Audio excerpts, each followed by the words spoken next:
South India shopping mall the wedding మంత్ర సరికొత్త wedding collection south India shopping mall. ఈ రాష్ట్రంలో దేవుళ్ళున్నారా దయాలున్నారా అని మొదలుకొని పంచాయతీలు జరుగుతాయి.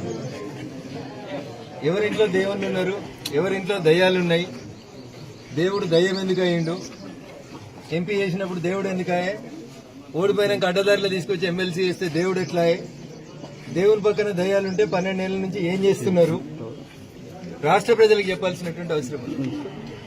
ప్రజలు చీమలు పెట్టిన పుట్టలోకి పాములు వచ్చినట్టు 1200 మంది అమరులై తెచ్చుకున్న తెలంగాణ రాష్ట్రంలో వచ్చిన రాష్ట్ర ఫలితాలని ఒక కుటుంబం మాత్రమే అందుకున్నదని రాష్ట్ర ప్రజలు భావించి 10 ఏళ్ల తర్వాత మీకు ఒక మంచి గుణపాఠం చెప్పి ఇంట్లో కూర్చోబెడితే మళ్ళీ ఇలా ఒకరి మీద ఒకరు కొట్లాడుకొని ఒకరి మీద ఒకరు తిట్టినట్టు చేసి నేను కొట్టినట్టు చేస్తాను నువ్వు ఏడ్చినట్టు చేయని టీఆర్ఎస్ వాళ్ళు ఇతర పార్టీలకు పోయేందుకు టీఆర్ఎస్ పార్టీ ఖాళీ అయ్యేటువంటి ప్రయత్నాలు జరుగుతున్న తరుణంలో నాతోటి కొట్లాడితే నా బిడ్డ దగ్గర కొనరి, నా కొడుకుతోటి కొట్లాడితే నా అల్లుని దగ్గర కొనరని వాళ్లే అన్ని గ్రూపుల్ని పెట్టుకొని చేస్తున్నట్టు ఇది ఒక నాటకంలా కనబడుతుంది తప్ప ఇంకొకటి ఏం లేదు.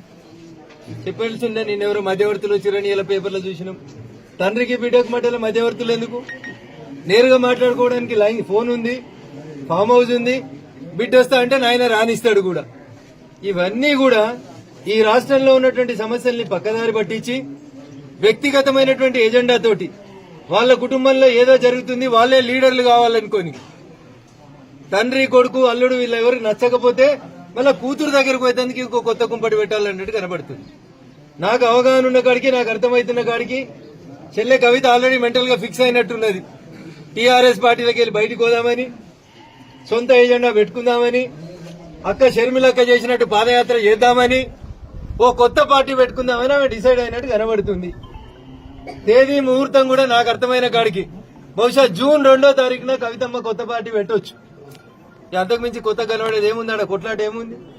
తండ్రి కూతుర్లు అన్న చెల్లెళ్ళు పక్క రాష్ట్రంలో ఏమైందో చూసినాం. ఈ రాష్ట్రంలో కూడా గదే అవుతుంది.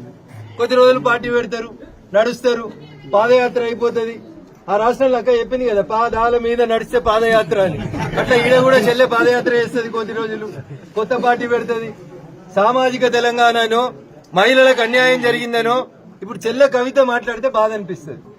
5 ఏళ్లు మీరు నిజామాబాద్ ఎంపీ ఉన్నప్పుడు మీ నాన్నగారి కేబినెట్ లో ఒక్క మహిళా మంత్రి కూడా లేకపోతే, నానా మహిళల్ని మంత్రులుగా తీసుకోకపోతే నాకు ఈ ఎంపీ పదవి వద్దు నాయన అని ఎన్నడూ చెప్పలేదు చెల్లి చెప్పినట్టు నేను ఎక్కడ చూడలేదు. బీసీలకు అవమానం జరిగింది, సామాజిక తెలంగాణ లేదని ఈరోజు కవిత గారు మాట్లాడుతున్నారు.